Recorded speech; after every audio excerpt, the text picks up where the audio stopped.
Bueno, vamos a seguir hablando de historia y nos acompaña nuestra historiadora de cabecera, Isabel Revuelta. ¿Cómo estás, Isabel? Buenos días. Hola, Mónica, muy bien, muchas gracias. Buenos días. Buenos días. ¿Qué nos traes hoy? Ya vi muy apuntado el libro. Sí, muy apuntado, porque para darle marco a esto que estamos conmemorando el próximo mes, que es la consumación de la independencia, que pareciera como una frase ya muy de la primaria, trillada y de la monografía. No.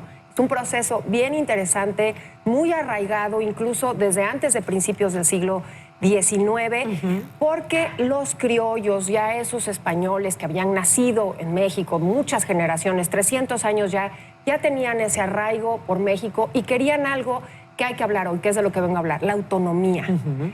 La independencia de México no se puede entender sin este concepto de autonomía, que es, digamos, vamos a ponerlo así, un paso previo a lo que después fue pues, el desintegramiento del Imperio Español. Finalmente, a finales del siglo XVIII, unas leyes borbónicas muy centralistas, muy duras para todos sus virreinatos y sus colonias, hacen que en Nueva España surja este sentimiento de no más. Nosotros ya tenemos la estatura para hacer nuestro autogobierno, ya queremos tener intereses particulares y la corona nuevamente centraliza todo, nos mandan gente de España, los caudales son mucho más importantes los de los españoles, sus negocios, cuando que nosotros ya tenemos aquí haciendas, arraigo, economía, minas, en fin, eso ya es como muy conocido. Lo que no es muy conocido es que justamente esta idea de autonomía, que en 1808 explota, digamos, la primera intentona, que fue una de las conspiraciones que también el virrey en esa época termina por acallar en la sociedad novohispana, es el germen, la semilla para la independencia. 1810 hay otra conspiración que finalmente fructifica en la primera etapa de la independencia, ¿no? Que conocemos, Miguel Hidalgo, Allende, y es muy abierto, es violencia, es frontal, y es, digamos, la primera, es el inicio de esta autonomía, y hay que recordar que Miguel Hidalgo grita viva Fernando VII. ¿Por qué? Porque lo que querían era unirse justamente al reino de España como un reino autónomo, como un virreinato autónomo, con un gobierno que fuera para ellos nada más.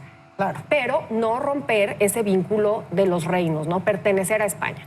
No se da porque además la historia española tampoco ayuda en lo más mínimo, y las Cortes de Cádiz, Mónica, en 1812 son ese espíritu de la autonomía mucho más práctico. Una monarquía con parlamento. Esa es la grandísima diferencia. Lo que querían era representación, que hubiera representantes de Nueva España digamos, en el Reino de España, en la Corte, en Cádiz. No se da, regresa Fernando VII, lo más absolutista del mundo, y es ahí donde el espíritu gaditano va a desencadenar las independencias y las autonomías. Y el emblema más grande es Iturbide. Iturbide regresa justamente a consumar ese sentimiento de autonomía, y había quedado la insurgencia como en el sur, con Guerrero nada más, una especie de guerrillas aisladas que le molestaban mucho al virreinato. Mandan supuestamente a callar esa rebelión, y lo que él hace muy inteligentemente por ese espíritu de autonomía es aliarse con Guerrero, fundir los ejércitos en el famoso ejército trigarante. No hay que olvidar que las tres garantías son la pureza de la religión católica, el blanco, el verde imagínate, son los valores que además van a perdurar. ¿A permanecer? Claro, el verde es la independencia, la autonomía, y el rojo es la unión entre americanos y españoles. Son valores interesantes. Porque americanos continentales, digamos, aguas, ¿no? Claro, no, exactamente. Entonces, justo ahí te das cuenta que lo que querían era seguir perteneciendo. Finalmente no se va a dar una ruptura absoluta. El fallido imperio de Maximiliano hará que ya para 1824 México empiece como una república federalista con una constitución y siendo un país independiente. Pero para entender lo que es la consumación de la independencia hay que entender el término autonomía.